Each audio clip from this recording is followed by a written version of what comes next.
Let's meet one of the vendors that makes the cotton company what it is today.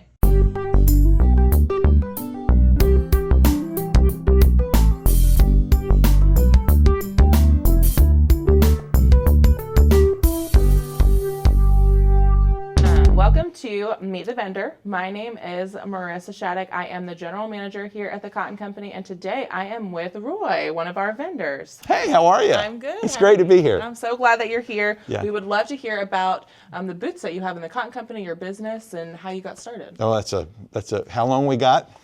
As long as you need. Isn't that right? So, this is one of my spaces. It's Industrial Fringe, and my wife has a space here. She's been doing this for a long time, and I retired from my day job, and about a week later she said, you got to find something to do. Yeah. You got to get out of my hair and find something to do. So I had we were in Florida and had a couple of spaces down there and noticed that there was very little guy stuff. Sure. Like I would go in and just be waiting and walking around and I'm like, oh, flowers. Yeah. Books, which I should like, but I don't.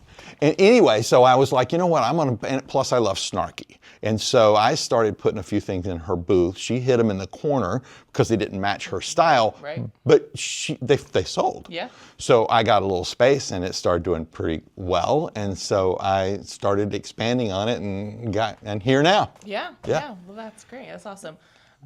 Tell me a little bit about why you guys chose to become vendors at the Cotton Company. What was kind of the appeal as far as how the business model works and how that kind of fits into your guys' life? Great question. So we're in Florida. Yeah. I come home and say, Michelle, I'm retiring. And she said, she's from New York. She says, we're moving to North Carolina. And I'm like, okay, you've met my family, right? And she's like, yep, we're moving. Because we come up on vacation and she really liked North Carolina. So I reach out and go, say, maybe 6 months we'll move, whatever. Are there any vendor spaces up there? I asked on Facebook because I'm from North Carolina and there was a lot of response on different places, but the overwhelming place people suggested was the Cotton Company in Wake Forest. Awesome. And we weren't even sure where. It was central North Carolina. Sure. You know, I've got family in Durham and Fayetteville. And so the overwhelming number one response was, you got to check out the Cotton Company. So we decided to come here and check it out and fell in love with the place. We decided to rent for a year to figure out where we were going to live. Sure. And my wife fell in love with Wake Forest. Yeah. And we were 1.5 miles from here. So we ended up buying and like, this is our roots now. We love Wake Forest. And the Cotton Company is just so unique and so cool. Yeah. It's got a great vibe to it. Yeah. So what are some advantages or challenges that you find as a small business owner? Oh, this certainly started as a hobby. And it was like, wait a minute, I can make some money? Yeah. So it quickly became a fun hobby that was going to be a business. And I worked for a really huge company and we had a lot of support systems. And so I had never, years and years ago, but in the last 15, 20 years, had not dealt with small business entrepreneurship. Mm-hmm. And so there was a lot of learning on my part. My wife had been doing it for a while, so she was a great help. But, part of it is, and being a vendor is different. Right. There are pros and cons to being a vendor. Yeah. And, for me, I haven't found the crystal ball on the economy. Yeah. And that has a lot to do with it. For me, I tried to focus on the area that I saw that didn't have as much. There was a hole there. There was a hole. There was absolutely a hole. And that was the guy Yeah. stuff. And I personally tend to be on the sarcastic, snarky side. Sure. So I would sell things that were, that I was like, I don't know if this is going to sell. This is pretty, and it would sell. Yeah. I'm like, there's other people like me out there, So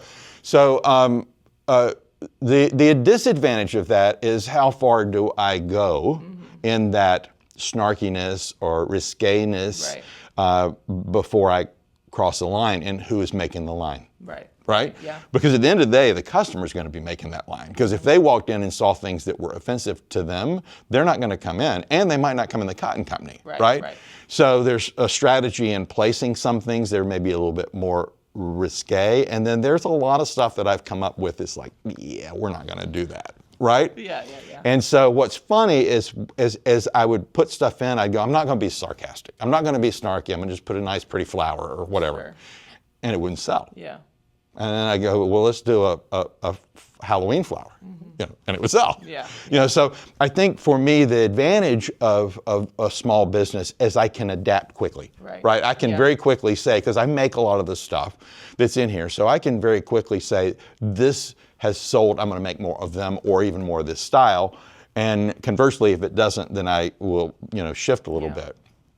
Disadvantages, like I said, the market. We don't know what's going on, and it changes, and we're only in so much control. As a vendor, we're a step further back because we don't have the, which is also a huge advantage. I don't have to come in and open the store. I don't have to staff the store. I don't have to, pay for utilities, rent or lease or, whatever. So there's huge advantages to being a vendor. Huge. I highly recommend it.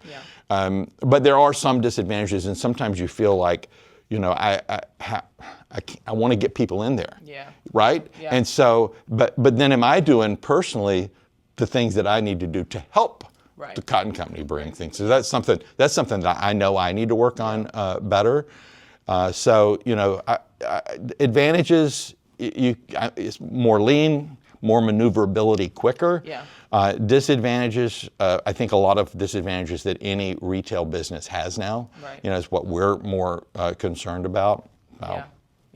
Well, speaking of your products, what would you say is kind of your top sellers that you currently have? It's funny. I have 3 or 4 things that are similar. When I first started, I do a lot of hats, and the hats were by far the biggest seller. And now there's some other things that have sort of leveled out, and it's just a little bit of everything, which I don't know that I love that, but I do love that.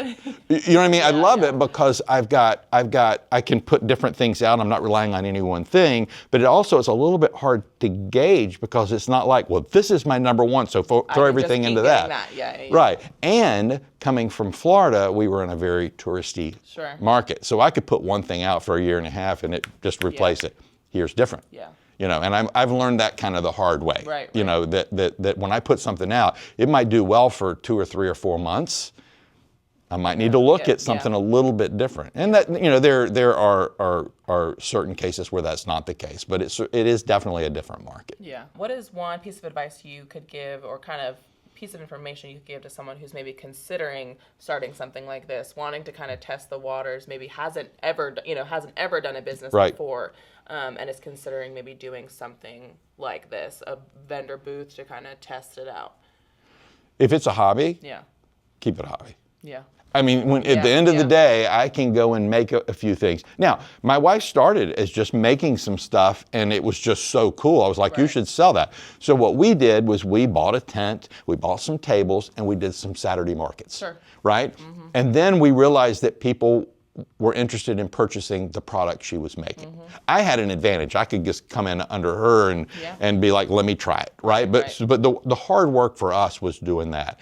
I don't really recommend somebody that's like, oh, I've got a hobby and I really enjoy this, coming into a space like this, because there is a lot. Even a small space like this, it is a lot more. There's a financial cost to stocking everything. I'm fortunate that I live like 1.5 miles from here, but if you live further away, we lived almost an hour away from one of our stores in Florida, and we went once a week.